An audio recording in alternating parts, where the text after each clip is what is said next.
예, 이도입니다.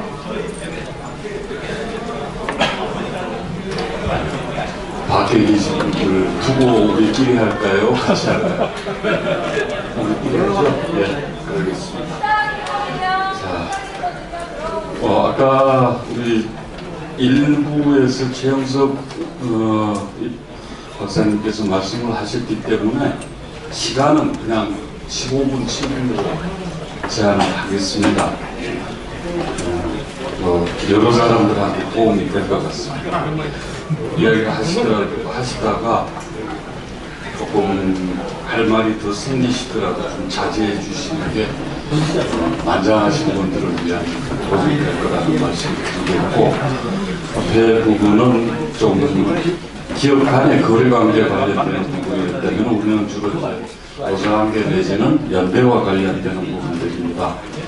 아마 조금 더 논쟁적인 이야기들이 많지 않을까 싶은 생각들이 듭니다. 그래서 좀 긴장하고 저도 들어볼 테니까 여러분들께서도 많은 토론들 중심으로 이끌어 가고 싶으니까 곰곰이 들어주시고 토론들을 좀 활발하게 해주셨으면 좋겠습니다. 우선 맨 먼저 말제가 세 개가 돼 있는데 조성재 박사께서 격차 축소를 위한 노사관계 시스템 전환, 아마 굉장히 뜨거운 이야기들이 나올 것 같고, 두 번째가 권현지 교수께서 제도방 노동자와 관련되는 사회협약의 한국적 가능성을 한번 검토를 해보실 거고요. 이주희 교수님께서는 노동연대기금, 이 세 가지를 발제를 하실 겁니다. 이에 대해서 이철승 교수님, 이문택 교수님께서 토론들을 하실 계획입니다. 그래서 맨 먼저 발제 1 조성재 박사님한테 제 15분 드리겠습니다. 조 박사. 예.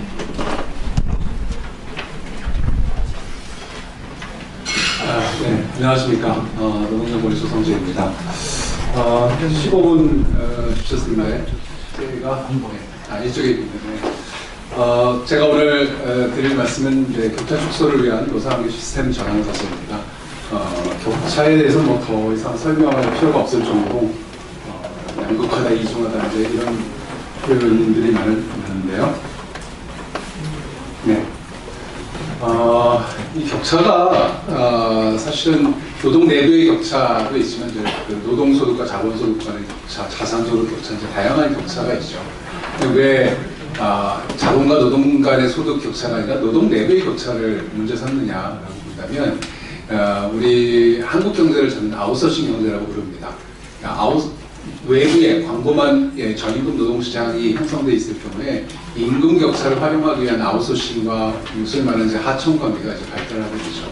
그것이 지난 20년간 한국 경제가 목도해온 바라고 생각을 합니다. 그래서 그걸 통해서 자본이 더 많은 이득을 얻을 수 있었기 때문에 자본과 노동 간의 이 양극화를 극복하기 위해서는 노동 내부의 격차를 축소하는 것이 동시에 진행되지 않으면 안 된다. 자본소득과 노동소득 간의 격차를 축소하는 데 있어서는 조세체계라든가 이런 걸 통해서, 아니면 복지 시스템을 통해서 조금 커버해줘야 되는 부분이 분명히 있겠죠. 그렇지만 일단은 우리가 1차 소득, 처음에 노동으로부터 얻는 소득에서 격차를 축소를 해야지만 다른 부분의 격차도 축소할 수 있다는 하는 점에서 우리 대중소기업 간 특히 격차가 중요하다는 말씀을 드립니다. 지난 20년간 우리가 비정규직 문제에 대해서 많은 논란을 벌여왔고 입법도 됐고 그렇긴 하지만 사실은 비정규직의 90% 이상은 중소기업에 문제를 하고 있습니다. 또한 대중소기업 간의 격차를 라고 하는 부분들이 그게 못지않은, 오히려 그것보다 더 중요한 요인이라고 저는 생각하는데, 그렇기 때문에 우리가 대중소기업 간 격차를 중심으로 해갖고 양극화 현상을 좀 진단해보고 대안을 모색해보는 것이 필요하다고 생각하고 있습니다. 이 대중소기업 간의 격차를 중심으로 해서 이제 고찰을 해봤을 때 중요한 부분이 뭐냐면, 노동시장의 격차가 노사관계의 이원화 또는 노사관계에서의 어떤 조직력의 차이, 이런 부분들과 상승작용을 일으켜왔다고 하는 점에 저희들의 성찰의 지점이 있다고 생각합니다. 뿐만 아니라 이제 노사관계 측면에서 그런 노동시장의 양극화 관련한 원인 진단과 해법도 노와 사가 굉장히 달라요. 이런 부분들의 인식의 공감대를 형성하는 것부터 시작을 해야지만 우리가 양극화를 극복할 수 있다고 하는 점에서 노사관계 부분에 대해서 특별히 더 많은 관심을 가지려고 합니다. 노사관계라고 하는 부분들이 흔하게 하는 얘기로 우리 기업들 노사관계 이렇게 얘기를 하고 있는데요. 조금 수식어가 필요한 것 같습니다. 소모적 갈등을 반복하는 파편화된 기업별 노사관계. 그래서 조정이 이루어지지 않는다라고 하는 부분들에 초점을 두고자 하는 부분이고요. 그래서 이런 부분들을 넘어서서 포용과 연대 그리고 참여와 혁신이 가능한 통합적 노사관계 시스템으로 가야 한다라고 하는 내용을 오늘 발표드리고자 합니다. 우리나라 노사관계 시스템이 여러 가지로 말씀드린 대로 수모적 갈등을 반복하는 파편화된 노사관계라고 말씀을 드렸는데요. 이렇게 형성되게 된 이유는 조금 기본권을 보장한 상태 속에서 좀 정상적으로 노사관계가 또는 정부를 포함해서 어떤 게임의 규칙을 새롭게 정립하는 그런 관계가 되지 못하고 사실은 노동운동을 억압하는 방식으로 해서 노사관계가 형성되고 오다 보니까 그런 부분에서 좀 정상적인 제도와 관행이 정립되지 않았다고 보고 있습니다. 여기 그림에서 보시다시피 우리 발전국가 당시 보면 산업화를 위해서 노동력의 동원을 해야 되고 북한과의 어떤 체제 경쟁 과정 속에서 뭐 이겨야 된다 이런 것들 때문에 빨갱이 담론이라고 하는 부분들이 굉장히 많이 확산됐었죠. 노동운동 자체를 불온시했던 그런 시대가 1970년대까지 또는 80년대까지도 이어졌다고 본다면 그런 상태 속에서는 뭐 정상적인 노사관계 형성하는 것 자체가 굉장히 불가능했다. 그 다음에 우리가 산업화 이후에 민주화를 이루고 그걸 통해서 노동의 시민권을 획득한 것으로도 얘기를 되지만 이미 80년대 후반에서 90년대까지는요 그렇긴 하지만 그런 것도 여전히 불완전한 상태였고 그 이후에 IMF 외환 이후에는 이제 소위 말하는 이제 유연화 조치, 시장을 중심으로 한 어떤 경쟁력 확보 이런 전략 속에서 이 노동조합 자체가 집단 이기주의자다. 그래서 뭔가 시장의 정상적인 작동을 저해하는 그런 존재로 이게 간주되고 그래서 뭔가 계속해서 노조의 집단 이기주의를 공격하는 그런 여론과 담론이 좀 지배적이었던 것이 아닌가 싶습니다. 그런 상태 속에서 정상적으로 노조 활동을 인정을 하고 그들을 체제 내로 포섭을 해서 건강한 관계, 생산적인 노사관계를 형성하는 것 자체가 미진했다고 하는 점에서 앞으로 우리가 산업화와 민주화를 넘어서 복지국가로 가기 위해서는 소위 말하는 이제 노동존중사의 구축, 중요하죠. 사회안전망, 우리의 창의성 개발한 혁신경제로 가기 위해서 노동조합이 새로운 역할, 일터혁신에 참여를 해서 아까 우리 이호정 박사님이 잘 발표를 해주셨지만 일터혁신에 참여를 할 수 있는 그런 존재로서의 노동조합을 바라보는 새로운 어떤 노사관계 시스템에 대한 노사 주체들의 정립 과정이 필요하다고 보고 있습니다. 그런데 우리나라 현실은 뭐 아시겠지만 한 10% 정도의 조직률밖에 안 되죠. 국제 비교를 통해 봤을 때 굉장히 낮은 수준인데요. 다만 이제 그림에서 보시다시피 여기 막대 그래프로 표시된 부분이 지금 빨간색이 잘 안 나오네요. 예. 막대 그래프로 표시된 부분이 조합원 수 비중 추이입니다. 선 그래프는 조직률이고요. 빨간색은 조직률이 계속 떨어져 왔고 89년 이후로 조합원 수는 이제 떨어지다가 다시 회복되는 양상인데 이 선진 각국을 보면 조합원 수가 이렇게 회복되는 경우도 거의 없어요. 그런 거에 비하면 우리나라 같은 경우는 140만 명까지 떨어졌던 98년에 140만 명까지 떨어졌던 조합원 수가 지금 196만 명을 넘어섰습니다. 지금 이 막대 그래프 잘 보시면 89년에 사상 최대였던 걸로 알려져 있는데 이미 우리가 2016년에 과거 최고 기록을 갈아치웠어요. 193명을 넘어서 196만 명으로 우리나라 노동조합원 수가 지금 사상 최고를 기록할 정도로 여전히 역동성을 간직하고 있는 것이 한국의 노동운동이다. 그런데 이런 부분들을 아까 말씀드렸던 대로 제대로 된 노사관계 제도나 관행으로서 그 에너지를 흡수하지 못하고 있다는 하는 점에서 우리에게 노사관계 시스템의 재편에 대한 과제를 갖다 제기하게 됩니다. 이 노동조합에 대해서 우리 노사관계에 대해서 얘기할 때 보통 노동조합으로부터 얘기를 출발을 하긴 하지만 우리나라에서 사용자와 사용자 단체에 대한 얘기들은 굉장히 미진하다라고 생각하고 오늘 그 부분에 대해서 몇 말씀을 드리고자 합니다. 그래서 보일 수 있는 것은 OECD 국가들의 사용자 단체 조직률입니다. 우리나라 노조 조직률은 10% 수준으로 매우 낮다라고 얘기를 하는데 그럼 사용자 단체 조직률이 높으냐라고 본다면 우리나라 사용자 단체 조직률도 그림에서 보시다시피 왼쪽에서 두 번째에 있습니다. 리투아니아 오른쪽에 코리아가 10% 약간 넘는 정도 수준으로 있고 이 부분은 역시 우리나라가 노동조합 조직률이 낮을 뿐만 아니라 사용자 단체 조직률도 대단히 낮아서 사용자 단체의 대표성도 마찬가지로 의문시되고 그들이 노동시장에 긍정적인 영향을 미칠 수 있는 이 방식이 좀 미진하다고 하는 부분을 말씀드리고자 합니다.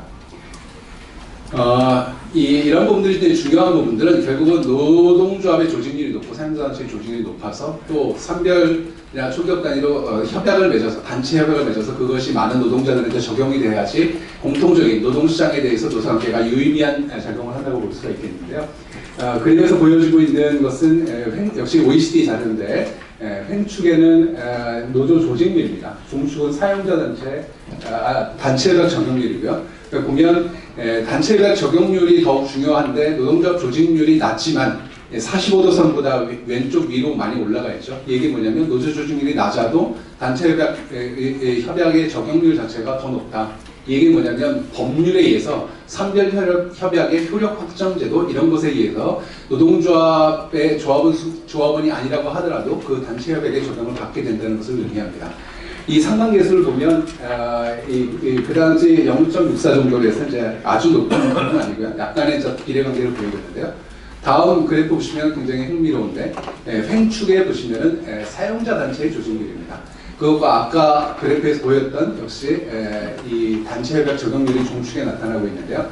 이것의 상관계수를 0.9가 넘을 정도로 상당히 긴밀한 관계를 형성하고 있고 한눈에 보더라도 45도 선에 거의 다 분포를 하고 있다. 이게 뭐냐면 우리 노동시장에 대해서 유의미한 작용을 할 수 있는 노사관계가 단체 협약 적용률이 중요한데 단체 협약 적용률에서 중요한 것은 노동조합 조직률보다 사용자 단체 조직률이 더 유의미한 영향을 미치고 있다는 부분들을 보여주고 있는 것들입니다. 그래서 주요 국가별로 다양하게 노조 조직률도 따져보고 사용자 단체 조직률, 그다음에 단체 협약 적용률도 따져볼 수 있고요. 그것이 오른쪽의 컬럼들에 지금 보이고 있고 그거보다 사실은 조직적으로는 집중화되어 있느냐 분권화되어 있느냐 아니면 행태적인 측면에서 조정 활동이 원활하게 이루어지고 있느냐 이런 부분들을 갖다가 각 국가별로 이렇게 쭉 따져볼 수가 있는데요. 그런 것들을 갖다가 조금 더 보기 쉽게 정리하면 이런 식의 그래프가 될 겁니다. 그래서 종축은 집중의 정도가 높으냐, 다시 말해서 노사 상급단체나 산별 조직의 지도력이 강하냐, 조직 구조가 훨씬 더 탄탄하게 되어 있느냐를 갖다 나타내고 있는 구조 변수가 종축이고요. 횡축은 코오디네이션이라고 하는 행태적인 측면에서 얼마만큼 노노 간의 사사 간의 노사 간의 긴밀하게 정보 교류가 있고 의견 조율을 통해 가지고 공동 행동을 할 수 있느냐를 보여주는 것이 횡축의 정도가 되겠습니다. 오른쪽에 일사국면에 보시면은 오스트리아, 덴마크, 독일 같으면 조직화된 분권화 또는 조정된 교섭 시스템을 해서 산별 조직을 중심으로 해가지고 상당한 정도로 근로조건의 조율이 이루어지고 있는 그런 국가들이 되겠습니다. 그 중에서 이제 벨기에나 핀란드 같은 경우는 정부가 주도를 하고 있는 중앙노사단체들이 영향력이 좀 강한 케이스인데요. 이게 2015년 자료를 갖고 제가 작성을 했는데 최근에 보니까 핀란드에서 2016년에 상당한 정도의 분권화가 일어났더라고요. 뭐 그렇다고 한다면 핀란드 같은 경우는 오른쪽의 뿔에 오스트리아, 독일이 있는 쪽으로 좀 이동을 해 갔겠죠. 프랑스나 이태리 같은 경우는 다소 집중화되어 있지만 조정되지 않은 시스템도 신겨줄 것 같고요. 우리나라는 영미형 국가들과 마찬가지고 조정의 정도와 집중의 정도가 가장 낮은 국가군에 속하고 있습니다.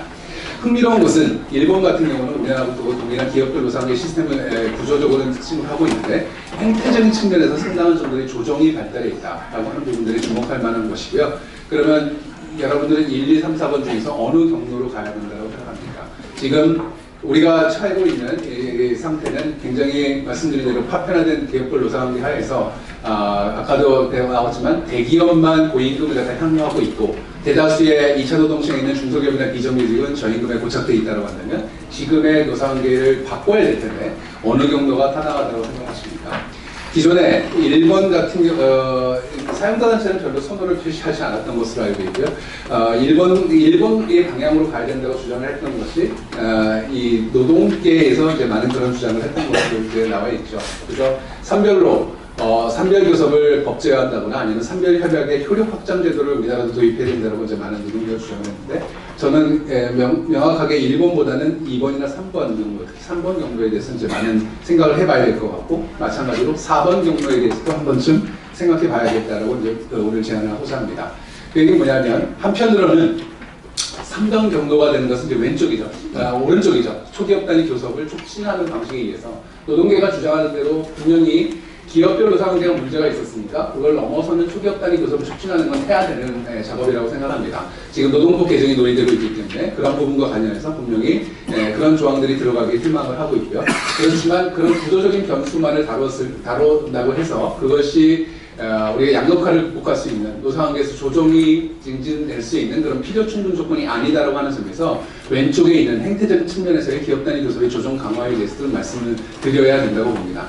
두 가지는 결과적으로는 조직된 분권화 모델, 그냥 뭐 일반적으로 분권해야 된다고 얘기를 많이 하는데 실제로 독일이나 오스트리아 아니면 뭐 네덜란드 어떤 나라든 간에 대부분 다 상당한 정도로 조직된 형태로 질서 있게 퇴각을 하고 있다는 하는 점에서 그런 부분에 대한 어떤 천착이 필요하다고 보고요. 이런 투트랙 전략이라고 제가 표현을 했는데 투트랙 전략이 필요한 것은 두 가지 경로가 상호 보완 효과를 가질 수 있기 때문입니다. 상호 보완 효과를 통해서 우리가 갈 수 있는데 그래서 어느 한 방향으로 그냥 법제화를 통해서 선별교섭을 하게 해달라.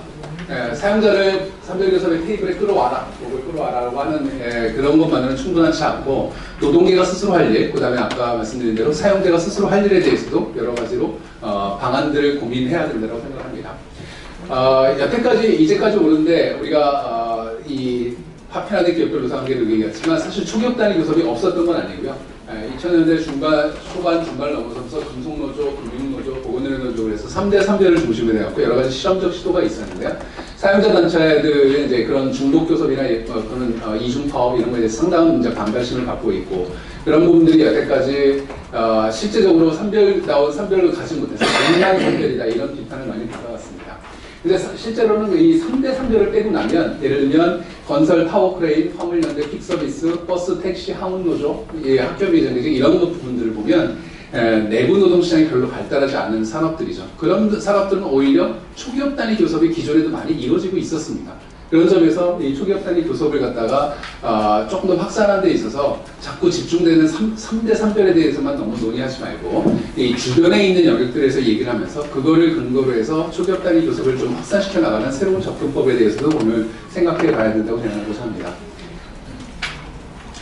자, 아까 우리가 조직화된 분권화라는 표현을 했는데요. 그 서구의 경향은 분권화는 분명히 맞는 경향인 것 같습니다. 그건 세계적으로 유연 생산 방식이 확산이 되고 있고요. 그 다음에 다양하게 수량적 유연성도 고용 유연성, 임금 유연성, 시장과 교대적 유연성들 다양한 유연성들이 많이 확산됐죠. 왜냐하면 글로벌 경쟁이 너무나 고착화됐기 때문에 그런 점에서 일국 내 과정 구조가 붕괴가 됐고 글로벌 경쟁이 심화되면서 교섭 구조 자체도 상당한 정도의 분권화가 이루어지는 것이 사실인 것 같습니다. 다만 아까 말씀드린 대로 이런 부분들이 코오디네이션과 병행하면서 또는 일정한 정도의 오거나이제이션이 유지되면서 됐다라고 하는 점에서 우리나라의 언코오디네이티드 또는 디스오거나이즈드 인더스트리얼 릴레이션 시스템과는 조금 다른 부분이기 때문에요. 우리나라에서도 필요한 부분은 그런 조정이라고 하는 측면을 훨씬 더 많이 생각해야 될 거라고 생각합니다.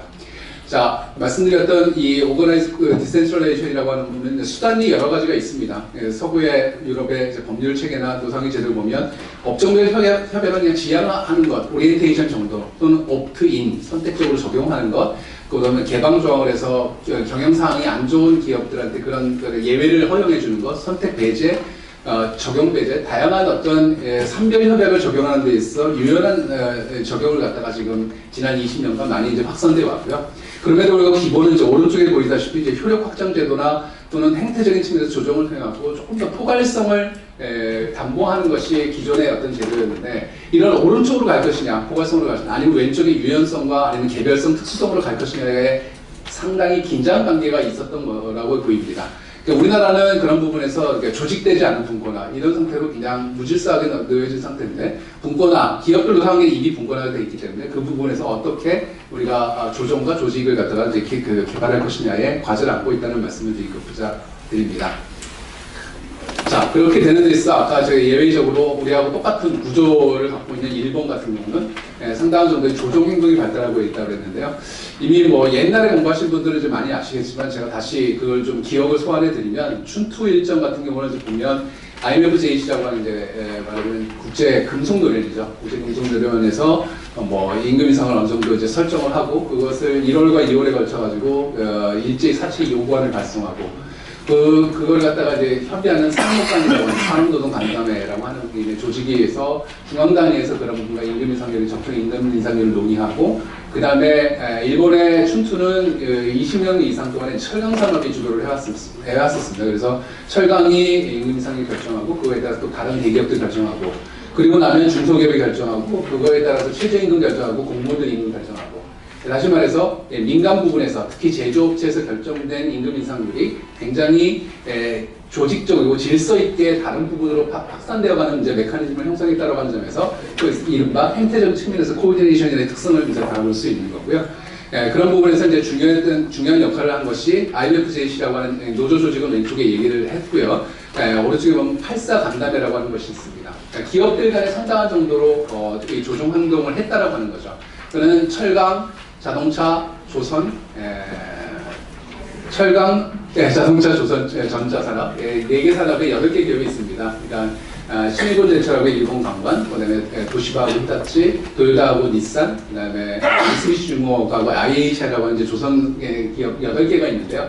8개 기업이 비공식적인 협의를 통해 갖고 사실상 임금 인상률 결정을 하는 거예요. 그런 결정 과정에서 IMF-JC라고 하는 상급단체하고 결정하고, 그런 부분에서 그 패턴을 갖다 주도하는 것이 옛날에 철강산업이었고, 최근 20년간은 도요타 자동차입니다.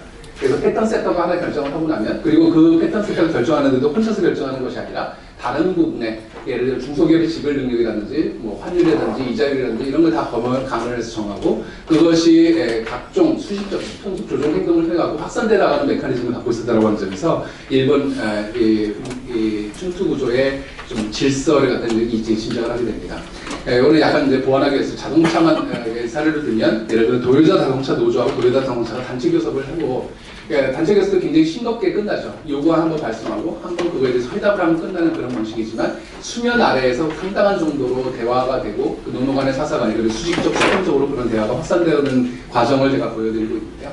그렇기 때문에 그런 행태적 측면에서 조정 과정을 해야지만 그런 어떤 뭐라 그럴까요? 격차가 확대되는 걸 방지할 수 있는데, 아시다시피 우리나라는 대기업, 특히 뭐 좀 재벌, 수출 재벌이 나홀로 고임금으로 뭐 치고 나가는 그런 방식이었고, 다른 중소기업이나 다른 기업과 조정 행동이 발달하지 않았다는 하는 점에서 똑같은 기업별로 사하겠지만 한국과 일본의 커다란 차이를 갖다가 생각해 볼 수 있을 것 같습니다. 결론에 도달을 했습니다. 그래서 아까 우리 정승국 교수님이 토론할 때는 말씀드렸지만, 우리나라의 노동운동은 왼쪽 아래에 보시면 임금 극대화 전략이었습니다. 그래서 우리가 1980년대 후반에 노동운동이 활성화되면서 전투적 조합주의로부터 출발을 했고, 그것의 목표는 임금 극대화 전략이라고 볼 수가 있겠습니다. 임금 극대화 전략이 90년대까지는 소위 말하는, 제가 볼 때는 90년대 초중까지 우리나라 소득주도 성장이 가능했던 시기인데요. 그때는 긍정적으로 작용을 했지만, 이 98년 이후로 LP 외환위기 이후로는 말씀드렸던 아웃소싱의 확산이라고 하는 부분들, 비정규직의 확산이라고 하는 것 속에서 고용 문화가 너무 심화됐다. 왜? 임금 극대화 전략을 충족할 수 있는 것은 지불 능력이 있는 수출 대기업으로 국한되고 있었던 것이고, 그런 부분들이 이윤을 지속적으로 주가 중심의 경영하에서 이윤을 확보할 수 있는 수단은 계속해서 아웃소싱을 하는 것, 그 다음에 단가 인하하고 그렇기 때문에 결과적으로는 1차 하청 받고 나서 1차 하청이 2차 하청한테 다시 재하청하는 도급 구조의 중충화 속에서 고용이 좋은 일자리에서 나쁜 일자리로 하강 침전되는 양상을 나타냈던 것이고요. 그런 부분에서 임금 극대화 전략으로서는 이런 고용 분할을 더 이상 극복하기가 어렵다. 그래서 임금 극대화에서 오른쪽 위에 있는 포용과 통합의 고용 시스템으로 갈 수가 있을까라고 하는 부분에서 저는 의문을 제기하고, 그래서 이 임금 극대화에서 포용과 통합의 고용 시스템으로 갈 수 없기 때문에 임금 평준화 전략이라고 하는 부분들을 명시적으로 도입해야 된다고 생각합니다. 그 부분은 말씀드릴 때 연대임금을 촉진하기 위한 행태적인 측면에서 조정 행동이 필요하다는 부분이고요. 구조적으로는 초기업 단위 교섭을 촉진해야 된다고 하는 부분입니다. 가운데 보시면 대기업의 나홀로 고임금이라고 하는 부분이 있는데요. 대기업의 나홀로 고임금이라고 하는 부분들이 대기업 노조만 비난받아야 될 현상이 아니라, 바로 일본과의 비교를 통해 봤을 때 사용자들도 그런 어떤 조정행동이 없었다는 점, 그 다음에 유럽처럼 사용자 단체를 개발하지 않았다고 하는 점에서 사용자들도 공동의 책임이 있다고 하는 부분들을 보고 싶습니다. 그래서 두 가지 경로, 투 트랙, 오른쪽에서 초기업단위 교섭을 구조적으로 분명히 촉진해야 되죠. 여태까지 노사관계에서 노동계가 많이 주장해왔던 바람인데 실질적으로는 그것만으로 필요 충분 조건이 되지 않는다. 왼쪽에 있는 기업단위 교섭의 조정 강화라고 하는 행태적 측면에서의 새로운 관행을 만들어 나가는 과정이 필요하고 이 부분에 상호 보완 효과가 있다라고 하는 점을 말씀드리는데요. 아까 그림과 달라진 부분은 가운데 여러 가지 이제 말을 집어넣습니다. 그래서 가장 중요한 건 빨간 글씨만 읽어주시면 왼쪽에서는 행태적인 측면에서 연대 임금을 구체적으로 어떻게 실천할 것인가의 문제이고 오른쪽에서는 사용자 단체 결성 및 역할 강화입니다. 우리가 사용자 단체들이 말씀드린 대로 유럽과 비교해서 우리나라는 거의 역할이 없는데 그 이유는 아까 제가 제일 처음에 보여드렸던 우리나라에서 노사관계의 발전 과정에서 발전 국가가 역할을 다 하다 보니까 노동도 억압해주고 그래서 병역적 노동 통제를 갖다 국가가 대신해주는 과정 속에서 사용자가 스스로 나서서 인사노무 관리를 그러니까 기업의 경계를 넘어서 그런 걸 할 필요가 없었던 것이죠. 근데 이제는 그런 시대는 아니다. 그러니까 사용자들이 이제 스스로 자기가 할 일을 좀 찾아서 할 때가 된 것이고요. 그래서 필요하면 제가 볼 때는 지금 요즘 논란이 되고 있는 탄력적 근로시간제 또는 외국인 노동자를 쓰는 문제 아니면 이 산업 기능 그 고등학생 쓰는 거 뭐라고 하죠? 예. 그런 어떤 학생을 쓰는 문제라든가 많은 부분에서 저는 개별 기업단에서 국가하고 이렇게 정부하고 정할 문제가 아니라 바로 사용자 단체를 통해서 그런 제도들이 도입됐을 때 유연성과 안정성이 좋아 그리고 조직된 분권화 모델이 충족될 수 있으리라고 생각합니다. 네, 감사합니다.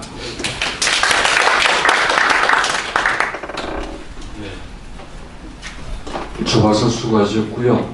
권현지 교수님께서 제도밥 노동자 보호를 위한 사회개혁의 한국적 가능성 말씀하십니다. 네, 안녕하십니까. 서울대학교 사회학과 권현지입니다. 저는 조 박사님하고 약간의 역할 분담을 했다고 생각을 하는데요. 조 박사님의 교섭, 특히나 조정된 조율된 교섭, 이런 부분을 저 충분히 공감을 하고 있고 이제 그게 가장 기본이라고 생각을 하지만 거기서 잘 걸러주지 못하는 문제들이 여전히 있고 갈 길이 좀 멀고 그럴 때 어떻게 더 이제 다면적으로 접근해 보실 것인가 하는 이제 문제 의식을 가지고 있습니다. 그런 걸 중심으로 오늘 좀 말씀을 드리고 싶고 실은 노동시장의 분석을 여러 가지로 해야지 이런 얘기를 할 수 있을 텐데 오늘은 시간도 있고 주로 이제 교섭 혹은 내지는 조직과 관련된 문제, 혹은 노사관계에 관련된 문제를 주로 말씀을 드리고 싶기 때문에 그런 부분에 좀 초점을 맞춰서 격차라든지 이런 부분은 조금 간략히 말씀을 드리고 넘어가도록 하겠습니다. 오늘은 변화하는 고용관계와 새로운 취약노동자, 아까 이제 조직노동자를 주로 말씀을 하셨다면 저는 이제 취약노동자, 특히 조직되지 않는 부분의 취약노동자가 얼마나 지금 한국 사회에서 많은 문제에 있는지를 좀 말씀을 드리고 거기에 좀 집중을 해서 논의를 해보려고 합니다. 특히나 지금 청년 노동자를 중심으로 보면 우리나라는 더 이상 이제 제조업 중심의 나라라고 하기 굉장히 어렵고 청년들의 사실은 이제 노동시장의 지향도 그것과 상당히 거리가 있는 것으로 보입니다. 이런 거를 제일 잘 보여주는 섹터가 제 생각에는 창의 내지는 지식 산업이라고 생각을 하고 실제로 그 창의 지식 산업이 상당히 확대되고 있고 청년들이 지금 많이 이제 노동시장을 흘러가고 있는 그런 쪽입니다. 그럼에도 불구하고 거기에 이제 제조업이라든지 기존의 서비스업에서 보였던 여러 가지 이제 기업 가버넌스 구조라든지 이런 것에 따른 어떤 문제들이 여전히 이제 답습되고 있는 부분들이 있기 때문에 거기에 대한 이제 문제를 제기하는 것이고요. 근데 이제 문제는 아까 말씀드렸듯이 노동조합이 포괄하지 못하는 영역이고 또 제도도 요즘에 여러분들이 다 한 번씩은 들어보셨을 만한 플랫폼 노동자라든지 기획 노동자라든지 이런 사람들은 노동자이 아니냐라는 어떤 그 정의의 문제부터 이제 맞닥뜨려서 제도의 공백을 느끼게 되는 사람들입니다. 근데 이 사람들이 좀 더 말씀드리겠지만 노동자냐 아니냐라는 논쟁을 하다 보면 굉장히 시간이 많이 흐를 수밖에 없고 이 문제를 이제 어떻게 우리가 접근해야 될 것이냐라는 문제에 부닥치게 되는 거죠. 거기에 조금 더 우리가 좀 창의성을 발휘해야 되는 거 아닌가, 조금 더 유연성을 발휘해야 되는 거 아닌가라는 생각을 하고 있습니다. 그래서 새로운 접근을 사회적 접근을 추구하는 제도적 실험이라고 제가 이름을 붙였고 다자 간의 포괄협약의 가능성에 대해서 좀 말씀을 드리려고 합니다. 우리 경제의 딜레마는 아까 여러분들께서 말씀을 하셨지만 격차 그 자체도 문제고 불평등 그 자체도 문제고 사회 정의상의 문제도 있고 하지만 이게 경제 활력으로도 연결되지 못한다는 문제가 굉장히 심각합니다. 제가 최근에 굉장히 잘하고 있는 중소기업을 갔는데 임금 격차 말씀 오늘 계속 얘기하는 임금 격차 때문에 사람들이 뽑을 수가 없다고. 근데 들어보니까 임금이 낮지도 않아요. 그럼에도 불구하고 중소기업으로는 오고 싶지 않다라는 사람들이 굉장히 많은 거죠. 그래서 이제 뽑을 수 없는 거는 사실 그 사람을 중심으로 이제 지식산업이라든지 아니면은 여러 가지 이제 앞으로 우리가 미래전망 있는 산업들이 흘러갈 텐데 뽑지 못하면 그 산업의 경쟁력은 담보하지 못하는 겁니다. 그러니까 결국은 그게 단순히 정의, 불평등 이런 이제 사회적 문제뿐만 아니라 경제 활력과도 굉장히 밀접하게 연결이 되는 문제라고 생각을 할 수가 있고요. 그래서 저임금, 저수면, 저생산성의 악순환 구조가 우리 경제에 지금 굉장히 만연해 있다라고 생각이 들고 그거에 또 덧붙여서 청년들은 일가치에 대해서 상당히 급격한 인식 변화를 겪고 있습니다. 저임금 만연이 경제 활력에 어떤 영향을 미치냐. 이건 이제 우리나라 저임금 발생률이 미국과 굉장히 흡사하게 한 25% 정도 이제 진행되고 있다는 것이고요.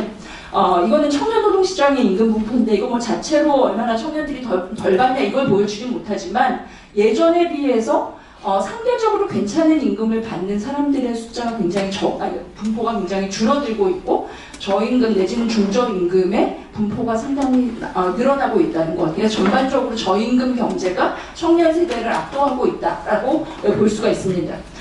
이거는 직업 선택에 작용하는 주 요인에 관련된 것인데요. 앞에 거는 02년, 그 다음에 뒤에 거는 17년입니다. 여러분 보시다시피 초록색 부분의 그래프가 임금 때문에 내가 이 직업을 선택했다는 것입니다. 근데 예전에 비해서 우리나라 늘 임금을 다 굉장히 중요하게 생각했을 거라고 생각하지만 예전에 비해서 지금 임금 때문에 이 직업을 선택했다는 사람들의 숫자가 굉장히 압도적으로 많아지고 있습니다. 반면에 이 직업의 장래성이라든지 나의 어떤 선호라든지 이런 것들은 상당히 위축되고 있는 상황이라는 걸 알 수 있고 이게 저임금 경제 하나의 결과라고 할 수 있는데 문제는 임금에 대한 강조가 높아질수록 직업에 대한 불만족은 어쨌든 당연할 수도 있는데 낮아집니다. 그러니까 임금 때문에 들어갔지만 어쨌든 이 직업에 대한 불만족도는 굉장히 높아지는 거죠. 이게 이제 경제에 어떤 영향을 미칠까를 생각을 해볼 수가 있는 겁니다. 그래서 전반적으로 지금 말씀드리고 싶은 거는 취약노동자 굉장히 많이 늘어났다. 그렇지만 취약노동자를 비정규직과 등치시키는 이런 좀 약간 종래의 이런 등식은 좀 이제는 다시 생각해봐야 될 필요가 있는 거 아니냐. 아까 말씀하셨듯이 중소기업에도 굉장히 많은 취약노동자가 있고 정규직이지만 그 다음에 우리가 취약노동자로 생각하지 않았던 굉장히 다양한 종류의 고용 형태가 취약노동자 속으로 지금 인입되고 있다는 것. 그래서 취약노동자에 대해서도 우리 좀 잘 생각해봐야 될 필요가 있고 그런 중에 나온 개념 중에 하나가 이제 프리케리어십이라는 건데 뭐 노동계급 내부의 어떤 이질화를 훨씬 더 강조하는 굉장히 여러 측면에서의 불안정성, 고용 안정성이라든지 임금이라든지 생활이라든지 측면에서 혹은 조직적인 어떤 목소리라든지에서 기존의 노동계급이 가지고 있었던 취약성을 공유하면서 또 한편으로는 기존의 노동계급이 가지고 있는 제도적인 파워, 조직적인 파워는 갖지 못하는 노동자들 이런 노동자들이 굉장히 만연하고 있고 이 청년 노동시장의 굉장히 중요한 특징입니다. 이들에 대해서 아까 말씀드렸듯이 새로운 규범이 필요하고 이들에 대한 어떤 이들을 통한 활력 있는 경제를 추구하기 위해서는 이들에 대한 어떤 포용적인 노동시장 정책이 굉장히 중요하다는 걸 알 수가 있습니다. 이게 영국인데요. 최근에 2013년에 BBC가 우리나라 언론들은 이런 일을 하지 않지만 계급이 어떻게 구성되어 있는가를 대규모로 방대한 조사를 했습니다. 봤더니 두 개 굉장히 새로운 계급이 부상하는데 하나는 지금 제가 말씀드린 프리케르 기존의 노동자가 14%라면 이 사람들이 15%로 훨씬 더 높은 비중, 훨씬 아니죠.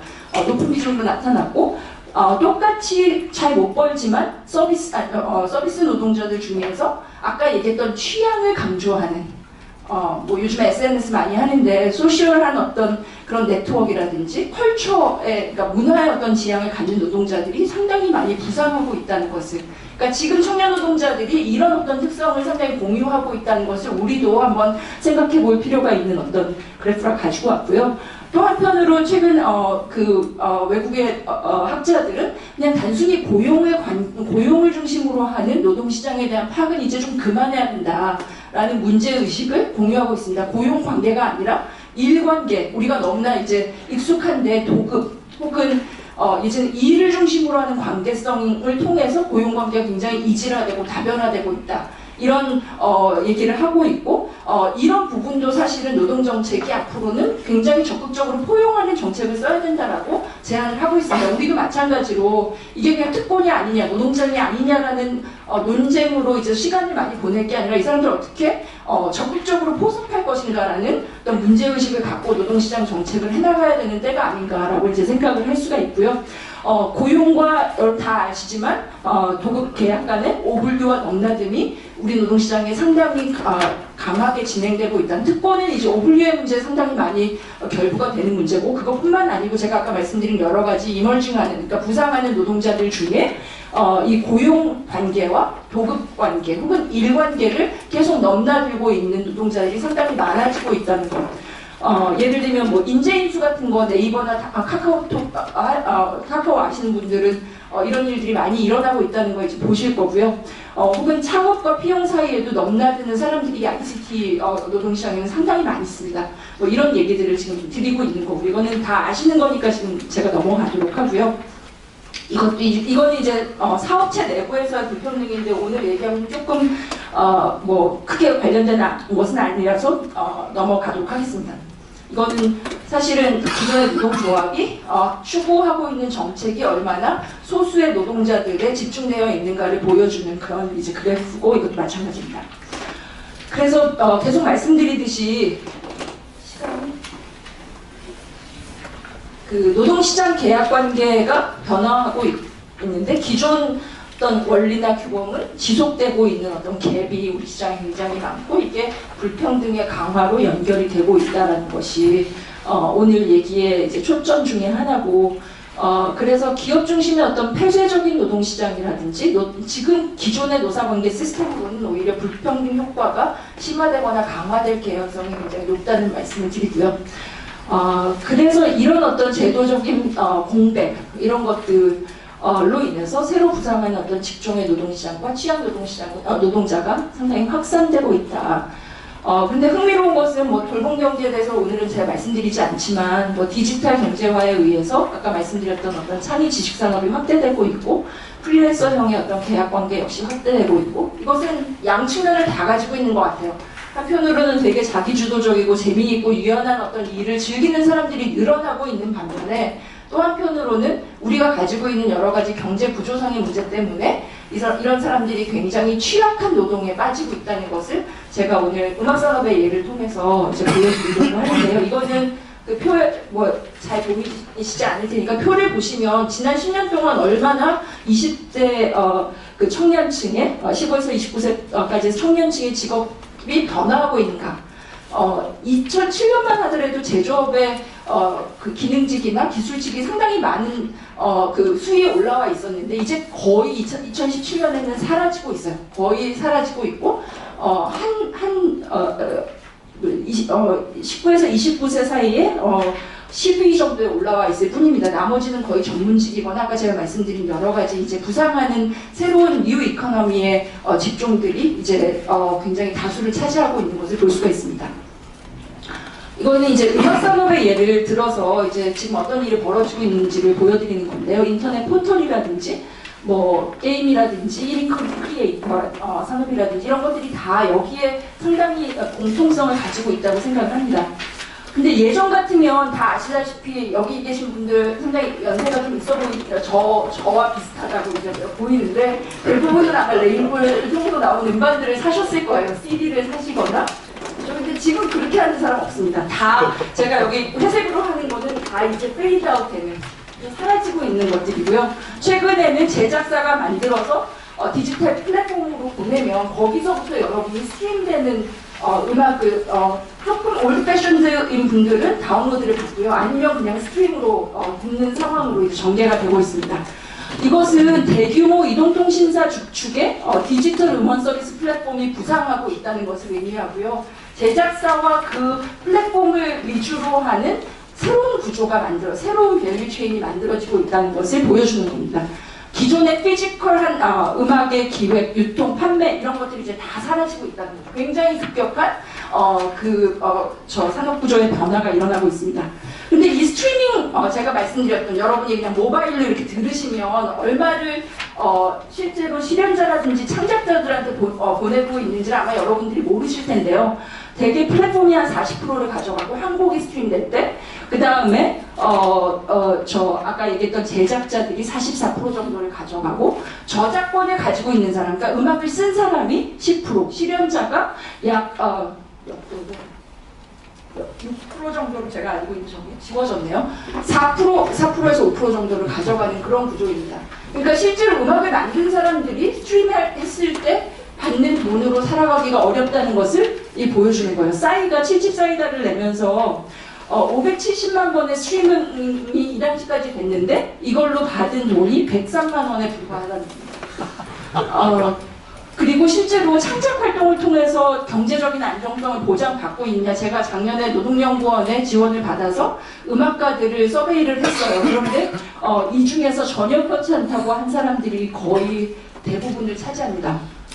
70% 이상이 프리랜서예요. 다 아시겠지만. 그 다음에 이 사람들은 사실 어디 고용되고 싶어 하지는 않는 사람들. 그런 면에서 우리가 비정규직의 문제를 어떻게 봐야 될 것이냐도 좀 생각을 해봐야 된다.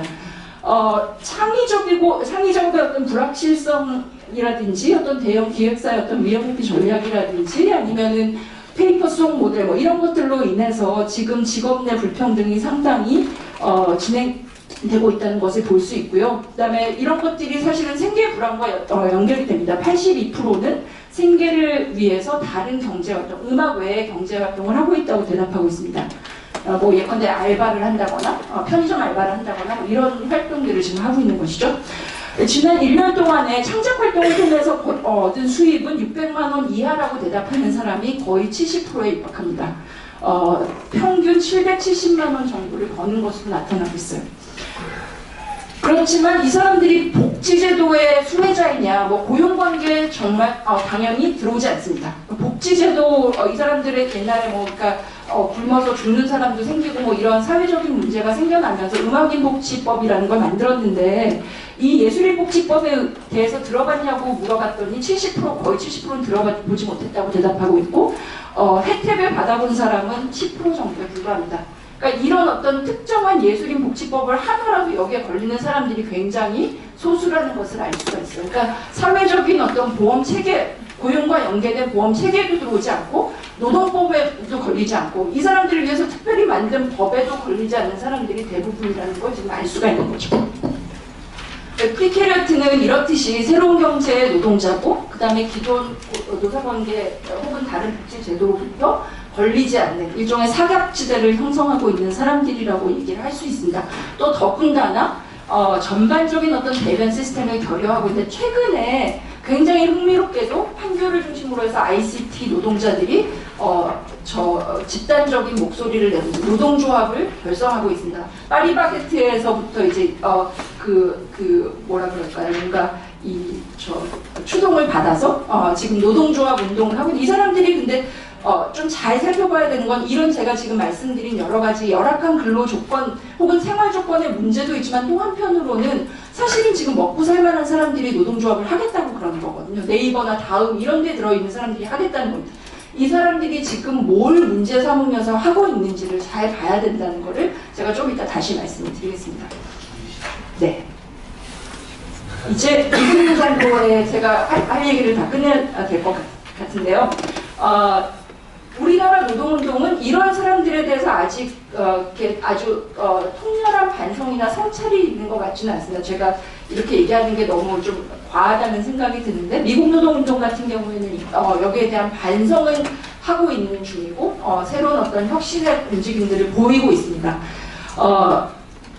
제도박 노동자들을 어떻게 할 것이냐 두 가지 접근이 있을 수 있는데 하나는 법적 제도적으로 접근하는 겁니다. 근데 제가 아까 말씀드렸듯이 거기에 딜레마가 있는데 노동자라고 정의할 것이냐 안 할 것이냐에 너무 많은 시간을 소요할 것 같은 생각이 들어요. 그러니까 이거는 가장 좋은, 가장 효과적인 방법일 수 있겠지만 아마 시간이 굉장히 많이 소요되는 방법일 거라고 생각을 합니다.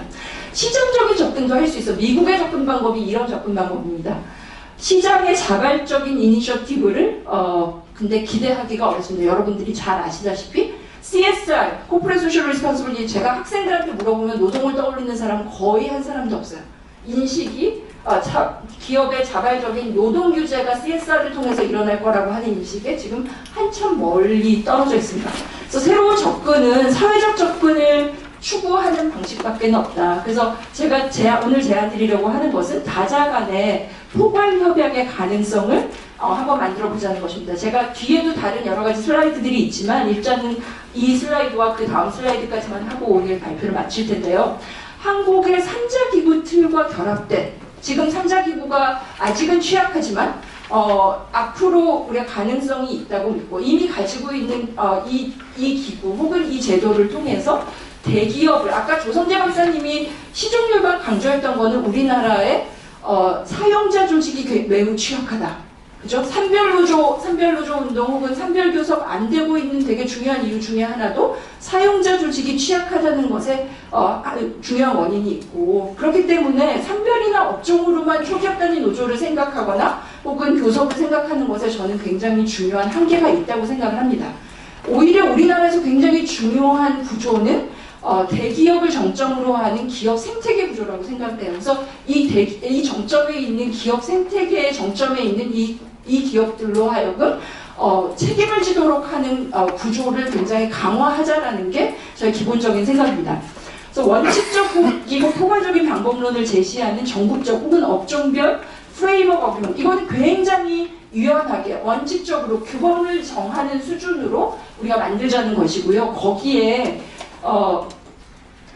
생산 네트워크의 선도 기업들, 뭐 아까 말씀드린 멜론 혹은 다음 카카오, 네이버 이런 기업들이 포괄 협약에 사인하고 참여하고 이행 전략을 수립하도록 하는 것. 다시 말하면 강령을 선택하고 스스로의 수준에 맞게 강령을 선택하고 거기에 따라서 이행 전략을 수립하도록 하고, 거기에 구체적인 어떤 이행 방법이라든지 보고를 하는 오디트 시스템, 이거는 사실은 조금 강하게 가면 예를 들면은 우리나라 상장 기업에다가 이런 거를 했느냐라고 리포트하는 시스템까지도 연결할 수 있는 그런 방법이라고 생각을 합니다. 여기에 이제 오디트 조직이라든지 아니면은 경사노 위에 어떤 제3자적인 오디트 시스템을 전문화해서 실제로 이행하고 있는지를 체계적이고 굉장히 강력하게 감시하는 이런 체제를 두자는 게 저의 생각이에요. 이거를 좀 그림으로 제 학생이 굉장히 열심히 도와줬는데요. 이것까지는 해야 될 것 같습니다. 일단 경제사회노동위원회가 지금 말씀드린 포괄협약을 쓰는 겁니다. 여기 이미 제3자 기구로 이 3자가 들어와 있기 때문에 노동조합이 여기서 굉장히 중요한 역할을 할 수 있고 사용자 쪽도 마찬가지입니다. 정부도 마찬가지고요. 여기에 이제 잠깐만요.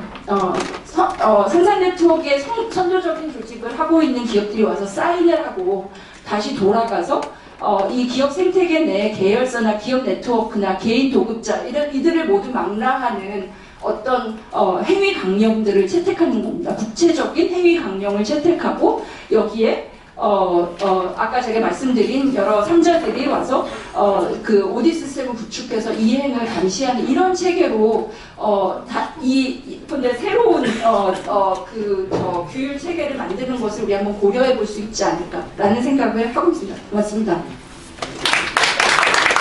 오늘 고맙습니다. 나중에 토론 누가 하더라도 시간 안 드릴 겁니다. 많이 쓰셨습니다. 아니 원래 그 두 분이 25분씩 하셔가지고 저는 5분 전에 발표를 끝냈어야 됐습니다. 제가 말씀드릴 거는 고용과 경제를 위한 노동연대기금.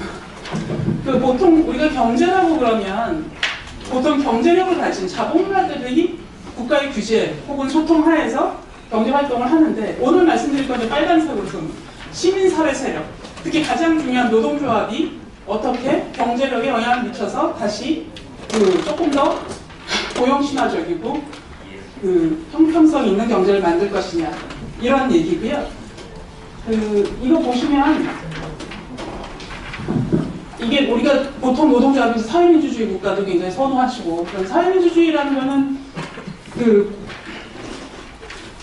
보통은 국가를 정당을 통해서 잡아서 집권함으로써 경제력에 영향을 미쳐서 이제 경제 활동을 조율하는 그런 거죠. 사회적 대화는 세 파트너가 다 모여서 하는 거고, 제가 앞에서 보여드렸던 이거는 그 중에 조금 다른 방식이지만 이 사회적 대화, 사회 민주주의와 크게 대동소이한 방식이라고 생각하시면 될 겁니다. 보통 사회적 평가를 통해 선정된 중소기업에 투자하면서 보통 우리가 대기업 노조 이기주의라고 불리우는 이런 조직 노동과 중소기업 간 상생의 상징성을 확보할 수 있고요. 여기 이 기금은 노동자가 돈을 내고 못 받는 기금이 아닙니다. 오히려 추가 배당금 같은 걸 받을 수 있는 기금이고요. 그래서 추가 연금 기능이 있고 일자리도 만들고 게다가 그 돈을 버는 방식이 사회적으로 높은 수준의 노동 및 환경 기준을 요구함으로써 그런 기준을 확산시킬 수도 있고 그리고 노동자한테 경영이 무엇인가를 가르쳐 줄 수도 있는 거죠. 보시면 이게 이전까지 있었던 노동 기금들입니다. 2003년, 4년에 이런 것들이 많이 만들어졌고요. 제가 일일이 말씀드리진 않을게요. 지금 공공상생연대 기금에 1,600억이 있는지 아니면 그 다음에 1,600억이 있고요. 이병훈 교수님이 하시는 거 맞죠? 그리고 안 만들어졌습니다만 일자리 연대기금 작년에 아마 금속노조 그리고 자동차가 5천억 얘기를 했었고 사회연대기금 보건의료노조에서 500억 얘기가 있었고 금융권에서 최근에 2천억 모으겠다고 하는 것 같습니다. 이게 다 합치면 1조쯤 되는데요.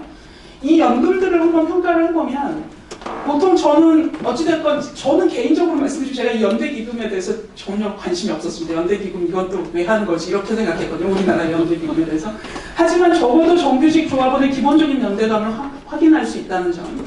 보통 노동조합만 출연한 적은 없었고 사측은 기금 기여를 이유로 비정규직 활동에 대한 면책권을 부여받았다고 생각할 수 있죠. 물론 노조도 마찬가지입니다. 노조도 돈을 받아놓고 뭐 이런 거 기금 냈다고 뭐 똑같은 비난이 있었습니다. 노조 쪽에서는 아니면 사측이 만들었던 일을 우리가 또 해야 된다는 거야. 뭐 이런 비난도 있었고요. 세 번째는 전달 체계의 문제인데 실제로 뭐 그렇게 체계적인 전달 체계는 없었던 것 같아요. 그 돈을 가지고. 그리고 기금 사용 목적이 뭐 복지를 한다거나 장학금을 준다거나 굉장히 제한적이었습니다. 제가 말씀드리는 거는 우리나라가 양극화 여러 가지 이유가 있지만 가장 기본적인 거는 저성장이겠죠.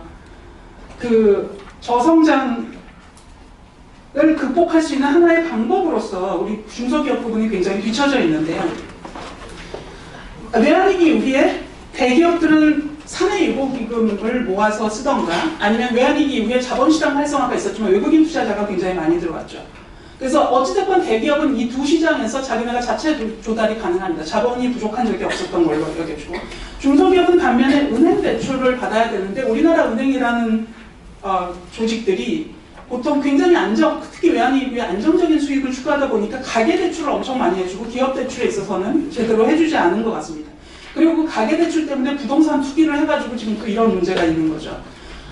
인내자본이라는 건 서구의 조정시장 국가라는 자본주의 다양성 이론에서 조정시장 국가에서 조금 더 장기적인 전망을 제공하는 자본 투자를 함으로써 친화적인 노동시장 정책, 그러니까 노동자를 해고하지 않고 조금 장기적인 좋은 노동 조건을 제공해 줄 수 있다는 점에서 이런 노동연대기금이 인내자본으로 기능할 수 있을 것 같습니다.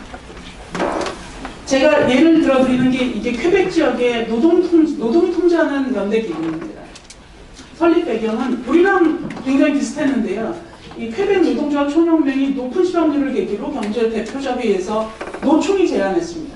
그러니까 보통 $10,000만 기본 자금을 연방주정부로부터 받았고 세제 혜택을 받아서 그러니까 퀘벡이 내 중소기업에 직접 투자하기 위해서 설계된 자본투자연금기금이고요. 이게 거의 캐나다에서 가장 최초의 기금이자 가장 큰 벤처 캐피털 기금으로 사용되고 있습니다. 이런 사회적 평가를 한다는 거예요. 그러니까 경영자가 예전에 뭐 노동자를 착취한 경험이 있다, 뭐 이런 것들 제약되고, 그러니까 노동 조건과 노사 관계라든지, 그러니까 건강과 안전, 환경과 관련된 걸 제대로 지키고 있다든지, 이런 소셜 어세스먼트라는 과정을 거쳐 선정해서 투자를 합니다. 노동 연대기금 투자자 프로파일을 보시면 여기 약 한 너무 멀리 있네요. 한번 있으면 10만 원 넘어. 이게 정말 미치겠다. 64만 50대 분들이 많고 노동조합 조합원이 54%입니다. 그러니까 일반 그런 조합원이 아닌 사람들은 46% 된다는 거고요. 그리고 1,700여 명의 자원봉사자, 이건 노조원이기도 한데 그 기금 홍보를 하고 노동자들한테 들라고 권유하는 활동을 합니다. 자산운동 추이를 보시면 지금 자산이 131억 달러, 이게 11조 원 정도거든요. 굉장히 수익률이 좋은 편이어서 이게 제가 두 가지 애니얼 리포트에서 빼온 거라서 그런데 2008년에 그 외환 경제 위기 때를 제외하고는 굉장히 높은 수익률, 한 8, 9% 정도 유지하고 있고요. 퀘벡에서 제일 큰, 그러니까 퀘벡주가 캐나다보다도 벤처 캐피탈 그 GDP 대비 퍼센트가 더 높은 거예요.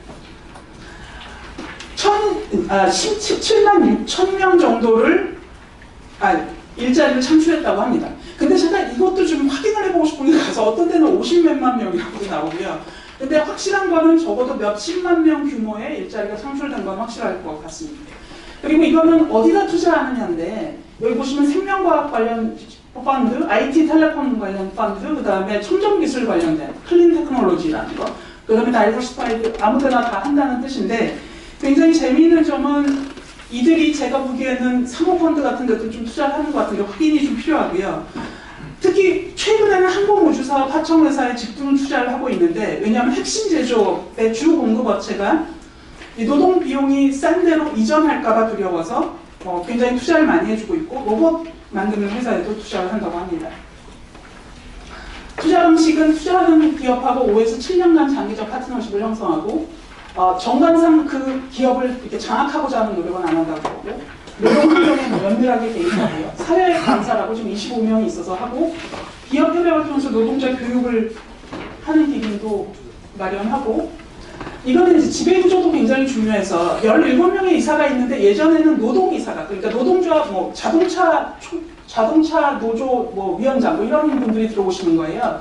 그래서 10명이었는데 뭔가 문제가 있었는지 그 지배구조 개선위원회를 통해서 7명으로 줄였고 조금 독립이사, 그 주주들이 직접 선출하는 사람들이 좀 늘어난 것 같아요.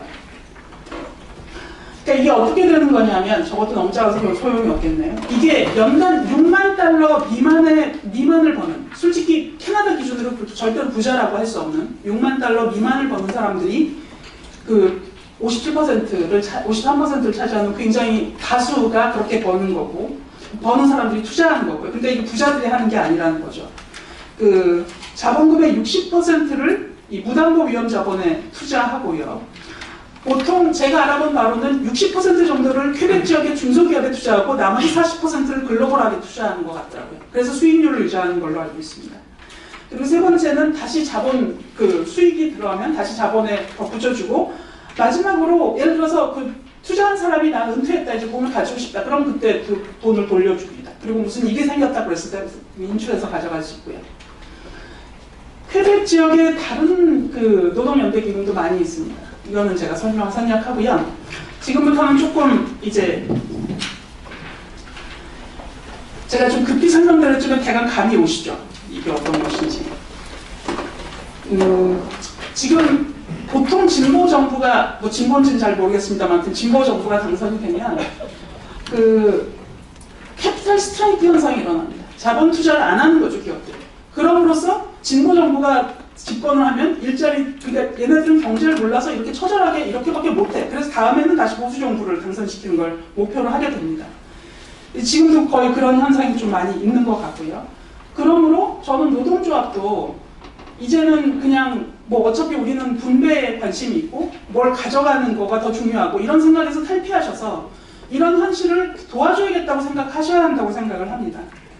이거는 솔직히 노동이 개인적으로 지금 이거 삼성생명에 투자하는 것보다 훨씬 나은 일이라고 생각하거든요. 근데 개인적으로도 연금을 가지잖아요, 노동자들이. 그런 것보다 개인적으로 자본을 축적하려 하기보다 집단적으로 자본의 통제자가 될 수는 없겠는가. 퀘벡의 노동자들도 처음에는 내가 자본가가 된단 말이에요. 그래서 별로 되게 놀라는 그런 모습을 보였지만 되게 익숙하게 받아들였다고 그러고요. 그래서 저는 여기와 관련해서 제가 좀 시간 단축을 위해서 토론자 선생님이 써놓은 걸 봤더니 왜 사용자가 준 돈을 가지고 노동자가 생색을 내려고 하느냐. 그냥 전투적 경제주의를 포기하면 되지 않겠느냐. 여기서 제가 답을 드리자면 나중에 또 토론을 해주셔도 됩니다만 전투적 경제주의를 포기하면 사용자가 그 돈을 중소기업 사람들한테 쓰나요? 쓰는 걸 어떻게 믿을 수가 있죠? 그러므로 저는 이런 작업이 필요하다고 생각을 하고요. 두 번째는 예를 들어서 수익이 충분치 않죠. 진짜 사모펀드처럼 공격적으로 해서 기업 하나 망해가는 거 하나 잡아가지고 조금 돈 벌게 해놔가지고 다시 팔고 이런 짓을 해서 고용을 계속해서 유연화시키고 노동자들 못 살게 만들어 왔는데 그런 데들이 훨씬 더 수익이 많이 나니까 노동자를 하더라도 그런 데 투자하지 않겠는가. 투자 수익률이 굉장히 높은 것 같았는데요. 제가 볼 때는 여기서 그 수익률을 보상해 주는 게 정부의 세제 혜택입니다. 정부가 저기 투자에 대한 40%의 세제 혜택을 주고 있어요. 그러므로 비록 그 수익률이 조금 낮다 그래도 할 만한 일인 거죠. 그래서 정부가 이런 일을 해줘야 되는 거죠. 기금 수입에 대해서. 기업에 대해서 저는 기업은 원래 퀘벡에서도 기업은 투자를 안 합니다. 이 노동자만의 돈이에요. 그래서 저 처음에는 그렇게 생각을 했었는데 생각을 해보니까 뭐 말도 사주고 여러 다른 활동도 기업이 많이 하는데 이것도 좀 투자를 하면 좋을 것 같아요. 단지 기업은 배당금을 받아가지 않는 거죠. 일시적으로 예를 들어서 지금 초기 자본을 만들 때 굉장히 많이 투자하는데 주고 그 돈은 배당금 형태로 기업이 받아가는 게 아니라 향후에 조금 더 어려운 중소기업에 투자하는 돈으로 계속 남겨두면 되는 거라고 생각을 했고요. 그런 면으로 기업도 참여를 할 수 있다고 생각을 합니다. 마지막으로 이제 논쟁점이 있는데요. 대답은 말씀드렸던 것 같습니다. 수익률 문제는 조금 더 살펴봐야 되겠지만 얘네들이 어차피 글로벌한 시장에서 살아남아야 되니까 굉장히 수익이 나는데도 한 30-40%는 투자를 하고 있는 것 같고요. 더 큰 문제는 제가 볼 때 노조한테 평등의 에토스가 충분히 있느냐, 지금 우리나라 노조한테. 그러니까 이거는 공동체, 퀘벡 지역이 굉장히 노조가 평등주의적 운동을 많이 하고 평등주의적 에토스가 많은 곳이어서 그리고 공동체 의식도 투철한 곳이고요. 그래서 우리나라에서 그런 게 가능할 수 있을까는 약간 회의적이지만 저는 조금 노조가 발상의 전환을 해서 적극적으로 참여를 해주셨으면 좋겠고요. 마지막 포인트인데요. 지금 광주형 일자리 문제가 있고 폭스바겐 5,000바이 5,000이라고 5,000명의 실업자를 5,000마르크 그리고 제가 기사를 가끔 읽어볼 때 조금 답답한 게 굉장히 부정확한 정보에 의해서 얘네들이 잘 안 됐는데 무슨 시장이 나서서 했더니 잘 되더라 뭐 이런 건 아니고요. 여기도 2년 이상 교섭을 했습니다. 폭스바겐도. 솔직히 35시간, 원래는 48시간 하겠다고 그랬던 거 35시간으로 줄어들었고 그래서 제가 말씀드리고 싶은 건 지금 광주형 일자리도 표류하고 여러 가지가 있는데 이런 식의 일자리에 조금 빨리 기금을 모아서 이 일자리 창출의 효과가 눈에 보이게 해주는 것이 제가 볼 때는 우리 지금 경제 위기도 극복하고 노동자도 더 이상은 노동조합 이기주의니 뭐니 이런 소리를 좀 그만 들으시고 게다가 노동자한테는 이게 그 수익률의 위험성이 약간 있을 뿐이지 실제로 낸 돈을 그대로 돌려받는 거기 때문에 굉장히 윈윈 시츄에이션이 아닌가 생각을 합니다. 예, 여기까지 조금. 고맙습니다. 이제 세 분의 발제, 노동시장 내부의 문제, 그리고 노동시장 바깥의 문제, 그리고 돈과 관련된 배우자의 소수단으로서도 이야기를 듣겠습니다. 이 세 분의 발제에 대해서 두 분 선생님들께서 토론 준비하셨습니다. 우선 이철승 교수님께서 먼저 하시죠. 5분만 쓰시죠. 제가 준비를 열심히 하다 보니까 장수가 많이 늘어났는데 준비를 저 친구가 열심히 했구나 이렇게 받아들이시고 좀 질문만 몇 가지 간단하게 드리겠습니다.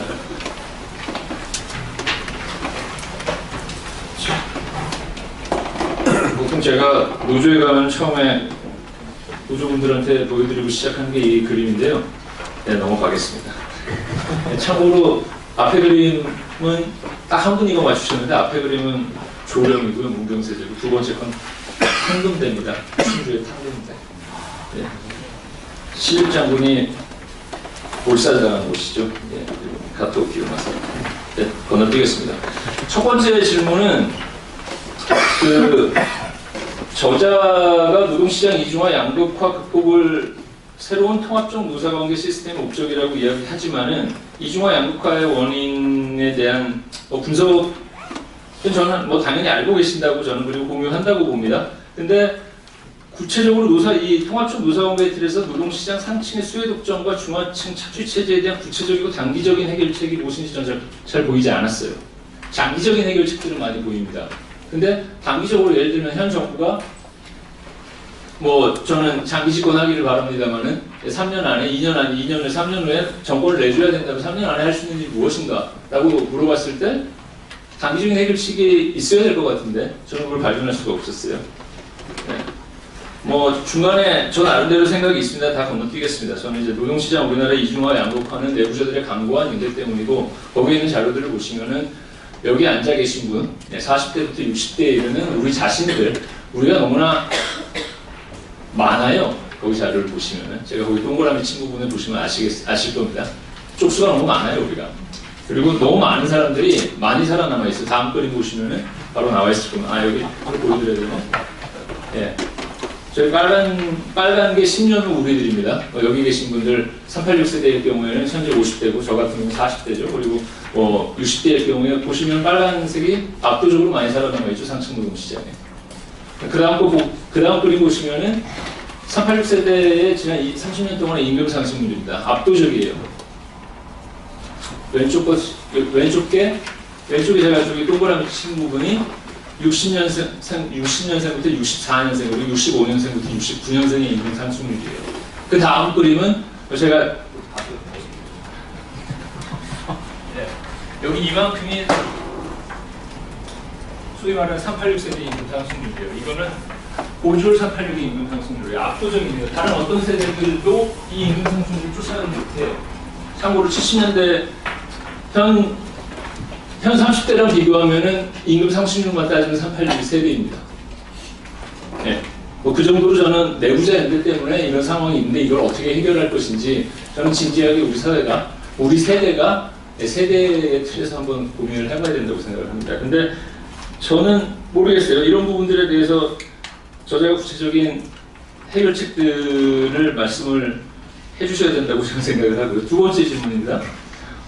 저자는 노사관계 시스템이 경로우전적이라고 진단을 하면서 두 가지 모델을 말씀을 하세요. 첫 번째 독일 모델을 말씀하시고 그 다음에 이제 뭐 다른 스웨덴 모델도 있고 마지막으로 일본 모델로의 전환 가능성을 말씀하시는데 저는 이게 지식인 운동 혹은 국가의 강제 내지 너치 이렇게 슬며시 밀어넣는 그런 활동을 통해 가능하다고 보시는 것인지 이게 첫 번째 질문이고 다음 질문은 자본이 이 운동 혹은 이 강제 너치 설득에 반응할 것이라고 보는 근거가 무엇인지 자본의 입장에서 왜 이 협의에 응해야 된다고 보시는 것인지 이 질문에 좀 답을 해주셨으면 좋겠어요. 궁극적으로 노동은 여기서 무엇을 얻고 자본은 이 협의 체제에서 무엇을 얻는 것인지 그리고 세 번째 질문인데요. 저자는 일본식 조정을 통해 산별노조 없이도 연대임금이 가능하다고 주장을 하시는 것 같아요. 하지만 연대임금 전략 구체적인 전략은 제가 보기엔 여전히 스웨덴 모델이에요. 스웨덴 모델의 특징은 첫째는 최저임금제와 비정규직의 정규직화로 인한 비용 발생이죠. 이 비용 발생에 대해서 현 정부의 현재 아킬레스건이죠. 실업 및 한계 기업 및 자영업노사는 어떻게 아마도 이 전 시간에 제가 모의봤는데 전 시간에 논의가 되었을 거라고 해요. 어떻게 감당할 것인지. 스웨덴 모델의 가장 중요한 특징은 ALMP입니다. 제가 알기로는. ALMP 없는 스웨덴 모델은 상상할 수가 없어요. 액티브 레이버 마켓 팔러스가 없이 우리는 유연화를 지난 20년 동안 진행을 했고 현재 액티브 레이버 마켓 팔러스 없이 다시 비정규직의 정규직화와 최저임금제를 진행을 하고 있어요. 결과는 똑같습니다. 실업의 증가입니다. 이에 대한 어떤 대책이 있는 것인지 저는 제 질문을 드리고 싶고요. 두 번째 질문은 연대임금 정책이 성공을 했다고 가정을 하고 연대임금 정책의 가장 중요한 부분이 상층의 임금자재가 실현되었다고 가정할 경우 이 질문은 이주희 선생님한테도 해당이 되겠습니다. 신규 고용 협약이 급선무인가 연대기금이 급선무인가 이 질문에 답을 좀 해주셨으면 좋겠어요. 제가 보기엔 신규 고용 협약이 더 중요하고 아까 이주희 선생님이 말씀하신 부분에서 저는 신규 고용 협약을 해야 된다고 봐요. 아무도 이 이야기를 하지 않습니다. 이 이야기는 제가 아까 세대 분포를 보여드리면서 말씀드린 거예요. 이 다음 세대에 대해서 현 세대들은 어떤 책임을 질 것인가? 청년 실업민 청년 노동시장 문제죠. 아까 권현지 선생님 말씀이랑 통하는데, 그래서 전자는 기업의 인적 자원이 되지만 후자는 노동자가 전유하는 모델입니다. 그래서 저는 노동자가 전유하는 모델보다 저는 기업이 인적 자원으로 확보하는 모델로 가야지 기업도 이 세팅에 들어와서 협약에 찬성을 할 거라고 봅니다. 근데 노동연대 기금을 주장하시는 분들은 이 둘 중에 어디에 방점을 두시는 건지 좀 대답을 해주셨으면 좋겠어요. 그리고 다음에 시간 다 썼죠. 질문을 해야 되는데 어떡하죠? 한 개만요. 네, 그러면 중요한 질문만 하겠습니다. 고현지 선생님 말씀은 제가 거의 다 동의를 해서 따로 질문을 짜내기가 굉장히 힘들었는데 아주 간단한 질문은 아까 앞에 이 질문은 제가 노동연구원 30주년 기념식에서 정현 선생님한테 했던 질문인데 한 번 더 드리겠습니다. 대기업 윤호조 정규직 vs 중소 영세기업 문호조 비정규직에 기반한 이계 집단 분류죠. 정현 선생님이 수립하신 기업 규모에 기반한 분류입니다. 여기 이제 성별 분절을 결합시킨 분류가 아까 보여주신 4개 그룹 비교인데 이게 한국 노동시장의 격차 해소해야겠죠. 근데 이 분절의 크기가 압도적이지만 노사관계 차원에서 이게 노동적 전략적으로 얼마나 의미가 있는 분류인지 저는 확신이 안 가요. 그때도 말씀드렸는데 정현 선생님이 답을 안 해주셨어요. 그래서 또 다른 분한테 여쭙는데 삼성 반도체 노동자 남성 노동자라고 칩시다. 그리고 저희 집 앞에 반찬 가게에서 일하시는 같은 나이의 50대 초반의 초중반의 아주머니와의 격차 해소를 노사관계 차원에서 저는 줄일 강도가 없다고 생각을 해요. 현실적으로. 근데 격차 해소에 대한 얘기는 계속 하고 있어요. 어떻게 줄일 수 있다는 것인지. 저는 복지국가 프로젝트를 얘기하지 않으면 불가능하다고 보거든요. 근데 복지국가 프로젝트에 대해서 그럼 어떻게 생각하시는 건지. 그게 첫 번째 질문이고, 두 번째 질문은 이제 이 뒤에 것들은 너무 설명이 많이 필요해서 그냥 나중에 사적으로 제가 여쭙겠습니다. 네, 한 가지는 저거예요. 조용필 음악 가왕이라고 불리는 조용필도 제가 보기엔 비슷한 취급을 받고 있거든요. 그러니까 포인트는 뭐냐면은 음악 시장에 아까 말씀하신 프리캐리아트들이 옛날에도 존재하지 않았느냐는 질문이죠. 그러니까 요즘의 현상인가 이것이? 그냥 간단한 질문입니다. 네, 이건. 그리고 이주희 선생님께 드리는 질문은 신규고용 협약으로 대체하시죠. 예. 한 가지만 그럼 마지막으로 한 질문만 말씀드리겠습니다. 여기 이주희 선생님한테 5가지 질문이 있는데 모두 건너뛰고 이주희 선생님께서 말씀하신 부분 맨 마지막 질문만 얘기를 하겠습니다. 가지고 계신 자료에도 나오지만 이 TIA는 제 시카고 대학 401k 리타이먼트 펀드에서 오는 리포트를 그대로 제가 카페에서 가져온 거예요. 보시면 알겠지만은 펀드 2개를 거기다가 리스트를 해놨는데 하나 인덱스 펀드 첫 번째 거는 5년 리턴이 14%, 10년 리턴은 12%예요. 퀘벡 노동 연대 기금의 하나는 3배, 다른 하나는 2배죠. 또 하나 TIA의 다른 에퀴티 펀드예요. 이것도 비슷합니다. 2배 내지 3배의 수익률을 올리고 있어요. 참고로 제가 국민연금 수익률 밑에 적어놨어요. 2017년까지 7%였는데 기존 정권에서 현 정권에서 이제 1%대로 떨어져 있어요. 근데 제 질문은 간단합니다. 퀘벡 케이스와 같이 고용 창출이나 중소기업 육성, 지역사회 발전과 같은 이런 연대금융에 관심을 가질 경우 저도 이거 하고 싶습니다. 하지만 국민들한테 설득할 수 있느냐의 문제예요. 제가 알고 있는 한국 국민들은 여기에 설득이 저는 안 될 것 같아요. 하면 좋겠는데 국민들한테 이 문제를 설득하실 수 있는지 어떻게 설득하시겠는지 그게 제 질문입니다. 여기까지입니다. 고맙습니다. 네, 이제 이문택 교수님. 제가 하라 소리부터 나옵니다. 저 좀 살려주십시오.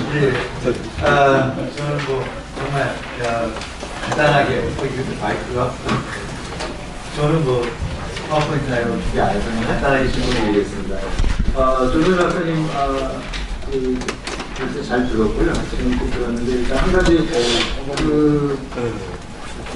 단체 협상 모델이 이제 유럽식 모델로 가는 것에 대한 우리나라 사람이 갖고 있는 환상들이 좀 있는 것 같아요. 실제로 오스트리아, 덴마크, 독일, 북유럽 국가들 분권하는 경우는 결국은 이제 노사관계의 힘의 균형이 깨져서 간 거지 바람직한 방향으로 간 건 아니기 때문에 그것이 하나의 모델이 될 수 있을지 조금 의견이고요. 하나 질문은 임금 극대화 전략에 대한 비판을 넘어서 이제 연대 전략을 한다고 했을 때 뭘 가지고 그걸 해야 될지 잘 잡히지 않아요. 아까 이수철 교수님도 좀 비슷한 얘기 한 것 같은데 예를 들어서 우리나라가 대기업 노조와 중소기업에서 지금 계속 포커스가 전반부도 그랬던 것 같고 여기도 중소기업 문제 얘기하는 것 같은데 생산성본부 작년 자료를 보면 우리나라 대기업과 중소기업의 생산성을 비교해볼 때 대기업이 훨씬 떨어져요.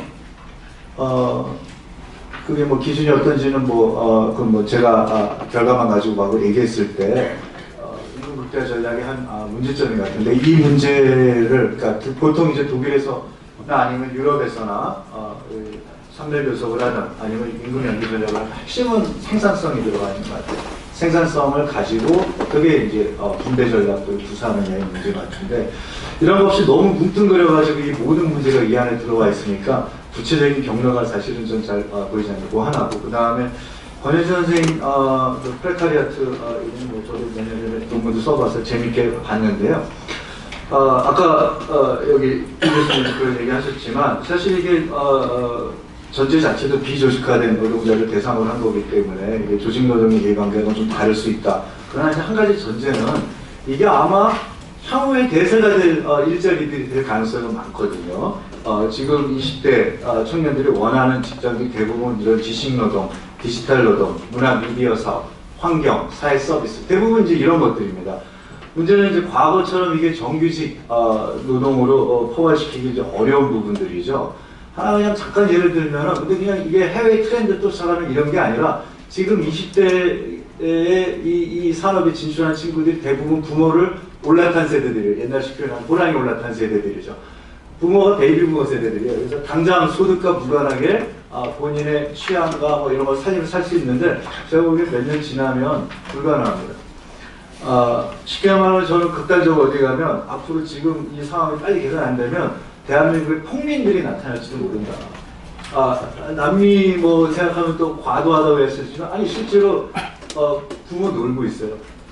자식들이 어디 가서. 그래서 여기에 관한 조금 더 아까 뭐 사회부장제도 얘기했는데 뭐 여러 가지 방안으로 조금 구체적으로 좀 고민을 했으면 좋겠다. 미래 디지털 노동자들 아마존, 구글, 테슬라 같은 데 보면 근속연수 한 3년 안팎으로 나오더라고요.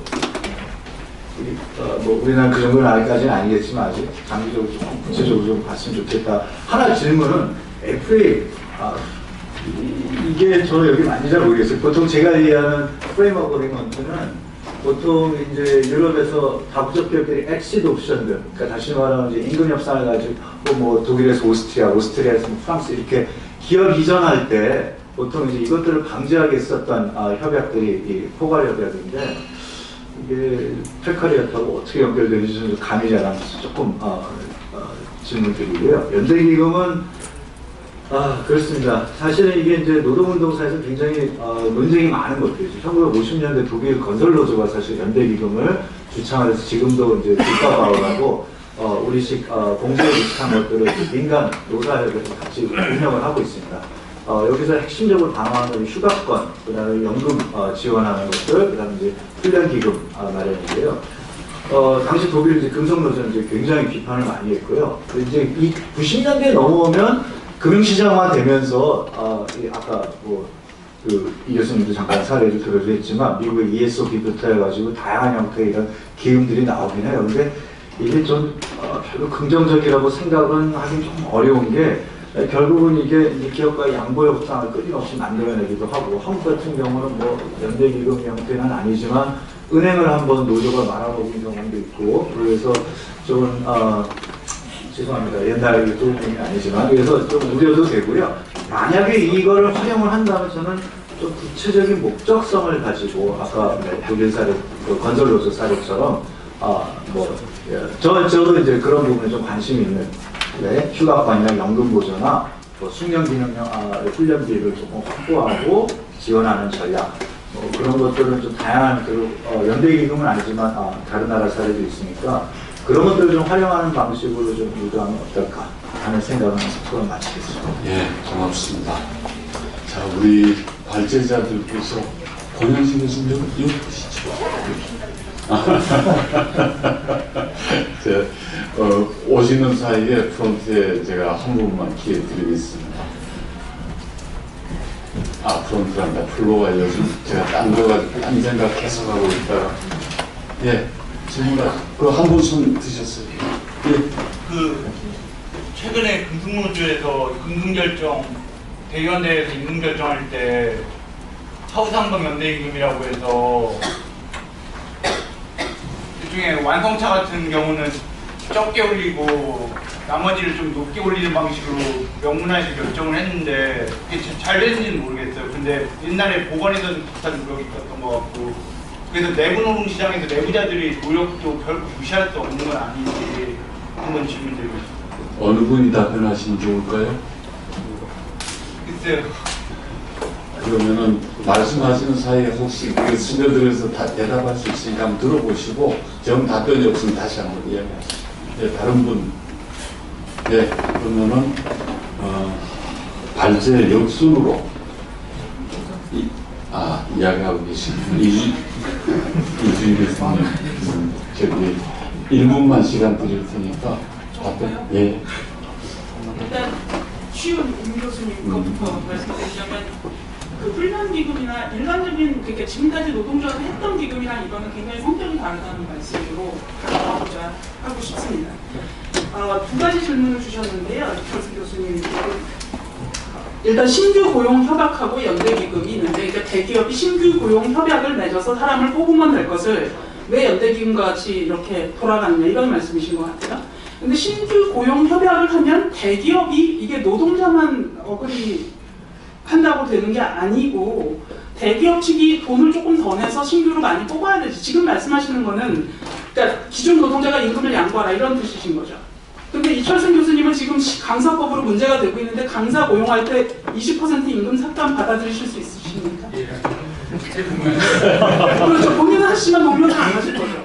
그럼 똑같은 그 상황인 것 같고요. 제가 볼 때 이거는 사측도 이게 예를 들어서 그러면 밖에 있는 하청업체들 다 고용하면 그 하청업체 사람들은 또 어떻게 되면 이게 굉장히 문제가 그렇게 단순하지 않다는 의미로, 그러니까 저도 신규 고용 협약을 맺어서 조금 더 많이 뽑을 수 있으면 그건 그 자체로 저도 지원합니다. 근데 그것과 연대기금을 굳이 두 개 중에서 뭐 선택하라 할 문제는 아닌 것 같다는 말씀을 드리고요. 여기 주신 다른 거 펀드 수익률이 훨씬 더 높은데 이걸 우리 국민이 하겠네요. 국민 전부가 하는 건 아니고 노동조합 조합원들이 연대의식을 가지고 좀 해주십사 하는 것이고, 실제로 우리 국민은 85%는 주식 투자를 하지 않습니다. 그리고 이 사람들은 했던 사람들도 아니고요. 그러므로 여기다가 투자를 하는 전문적 수익분들이 20% 수익을 올리고, 여기 근데 리스크가 굉장히 많잖아요. 사모펀드가 이렇게 높기도 하지만 낮을 수도 있고, 그런 걸 감당할 수 있는 사람들이 하는 거랑 이거랑 좀 성격이 다르다는 말씀을 드리고 싶습니다. 예. 1분 넘어서 아유, 됐습니다. 괜찮습니다. 자, 공감. 네. 저는 나중에 저 토론을 하기로 하고요. 제 생각에는 이철수 선생님 말씀이 맞는 부분이 있습니다. 네, 복지로 해결해야 되는 부분은 뭐 당연히 깔려야 된다고 저는 생각을 하고, 그래야 국자에서 될 수 있다고 생각하지만, 그럼에도 불구하고 노동시장에서 해야 되는 문제가 일이 있고, 이 노동시장의 문제를 지금 노사관계 제도 내지는 노동법이 잘 하지 못하는 부분이 있다. 이거를 새롭게 아까 이문택 선생님 FA가 이게 여기서 가당하냐 했지만, 국제적으로 규율하는 그런 굉장히 느슨한 체계를 국내적으로 들여와서 기업 한담을 유인을 줘보자는 겁니다. 그런데 거기에 노동조합이라든지 아니면 정부라든지 지금 여러 가지 이제 프레셔를 가할 수 있는 구조가 저는 있다고 믿고, 그 구조를 이용하고 NGO나 소비자 단체를 상당히 많이 이용하는 혹은 참여할 수 있게 하는 프레임, 새로운 프레임을 한번 만들어서 판을 한번 바꿔보자, 이런 제안을 드립니다. 네, 이철승 교수님이 굉장히 날카로운 질문을 많이 주셔가지고 앞으로도 제가 계속 연구하는 도움이 되는데요. 제가 지금 발표한 거는 짧지만 사실은 금년에 고용노동부의 용역으로 제가 이 관련한 격차 관련한 연구를 하고 있는데, 그 보고서 지금 한 700페이지가 넘습니다. 그거를 지금 오늘 여기 다 설명할 수가 없고, 제가 오늘 이 양극화 관련해서 경제사회노동위원회에서 지금 발표한 게 금년에 3번째입니다. 그래서 저도 좀 지루하긴 한데요. 제가 한 가지만 그림만 지금 회상을 시켜드리면, 우리나라에서 기업 규모가 임금격차가 확대된 게 80년대 초반에 100대 95였는데 30몇 년이 지난 다음에 지금 100대 40밖에 안 되는 걸로 해서 35년간의 변화를 제가 그래프로 여러 차례 다른 자리에 민주노총 가서도 보여드리고 계속 보여드렸어요. 그 얘기는 뭐냐면, 거꾸로 얘기하면 이거를 극복해서 가는데 그만큼의 장시간이 걸린다고 하는 부분들을 좀 강조를 드리고 싶습니다. 그래서 제 발전의 제일 마지막에 타임 호라이즌이라고 하는 영어단을 동원해서 장기 시야가 필요하다는 얘기를 했고요. 이철승 교수님이 지적하시는 대로 제가 단기적인 대책에 대해서 제가 자신 있게 말할 수는 없다고 봅니다. 설사 정부가 굉장히 훌륭한 정책 패키지들을 갖다 다 동원을 해서 한다고 하더라도, 그것이 실제 효과를 보기까지는 제가 볼 때는 최소한 20년은 걸린다. 예, 그런 점에서 이 격차 사회라고 하는 부분에 좀 굉장히 좌절감을 느끼게 되는데요. 그럼에도 불구하고 지금 시작하지 않으면 그나마 저는 지금 양극화 문제의 최대 그 병리적 현상은 저는 저출산이라고 보는데요. 그래서 뭐 여러 가지 메커니즘이 있겠죠, 그죠? 근데 어쨌든 그거를 극복을 해서 우리가 그러니까 한민족이 사라지지 않게 하려면 어쨌든 양극화 지금부터 출발을 해야 된다라고 생각을 하고 있고요. 여러 가지 이제 말씀하신 것 중에서 이제 인사이더들의 강고한 연합이 있는데 그걸 이제 어떻게 극복해 넘어갈 수 있느냐, 노조도 그렇고 이제 사용자도 그렇고요. 마찬가지로 제가 아까 보여주셨던 이철승 교수님 보여주셨던 386 세대가 3배나 높은 임금을 갖다가 갖고 있었던 것. 가장 중요한 메커니즘이 연공임금 체계입니다. 그렇기 때문에 지금 산별 차원에서의 동일노동 동일임금이 필요한 것이고, 그래서 장기적으로 직무급으로 가야 될 텐데 연공급에서 직무급으로 바로 뛰어라라고 하는 것은 정말로 현장을 모르는 얘기죠. 현장에서는 이론 하나 바꾸는 것도 굉장히 어려운 것이 노사관계입니다.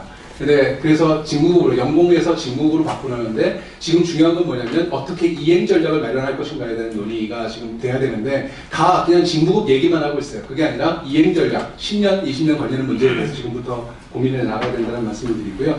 자본이 왜 반응을 해야 될 것이냐라고 이제 물으셨는데 그 부분과 관련해서 자본이 지금 반응하지 않는 이유는 정권을 좀 정치적인 얘기가 되고 제가 깊게 들어가지 않을 텐데 그냥 우회적으로 말씀드리면 외국 서구에서 산별에서 사용자 단체가 결성됐던 것도 그렇고 대부분 다 사용자들이 활발하게 했던 거는 좌파 정부, 3인당 정부가 들어섰을 때 사용자들이 훨씬 더 활발하게 합니다. 자기가 말하자면 당하지 않으려면 사용자들이 조직해서 대응을 해야 되는데 우리나라는 여태까지 정부에 아까 제가 계속 말씀드렸지만 정부에 의존하는 방식으로 해왔기 때문에 그럴 필요성이 없었지만 이제 사회적인 아젠다를 설정을 하고 그 부분과 관련해서 정부와 시민사회가 그리고 다 같이 나갈 수 있다고 한다면 그 부분과 관련해서 저는 사용자들이 반응을 하고 해야 된다고 생각을 하고 있습니다.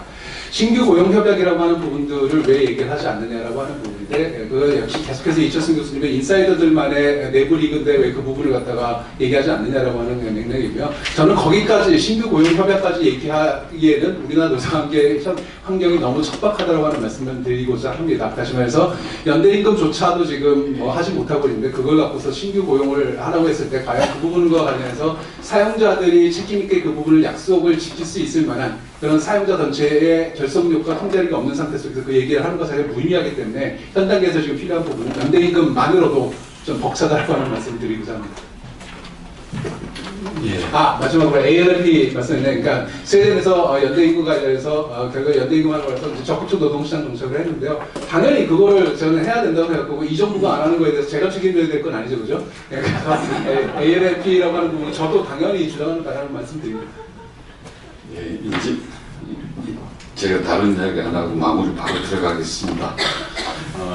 많은 제안들이 있었고 많은 따져보기도 있었습니다. 근데 큰 틀에서 보면은 제안하신 분들의 이야기들은 과학적인 근거를 가지고 있고 나름 사회적인 그리고 정책적인 타당성도 있다라고 보는데 우리 토론자 선생님들께서 지적해 주셨던 부분들 그리고 역사 속에서 좀 검토해야 될 부분들을 가지고 노사정위원회에서 아마 수정 보완해 나간다면은 중장기적으로 최소한 이 정부 끝나기 전에 제도화시킬 수 있는 사안들이 제안들이 여러 개 있다라고 생각을 합니다. 그래서 경제노동사회위원회에서 잘 정리를 하실 거라고 보고 저는 오늘 두 번째 주제에 대한 좌장을 하면서 제가 반성을 한마디만 하겠습니다. 다시는 제가 토론에 자장을 안 하려고 그리고 우리 선생님들께서도 다른 거 효율성으로 나라 전체가 효율화 이야기하는데 이 토론문화 효율화도 앞으로 좀 같이 협력을 좀 해주셨으면 좋겠다라는 말씀을 드리면서 오늘 두 번째 주제에 대한 토론 모두 마치겠습니다. 감사합니다.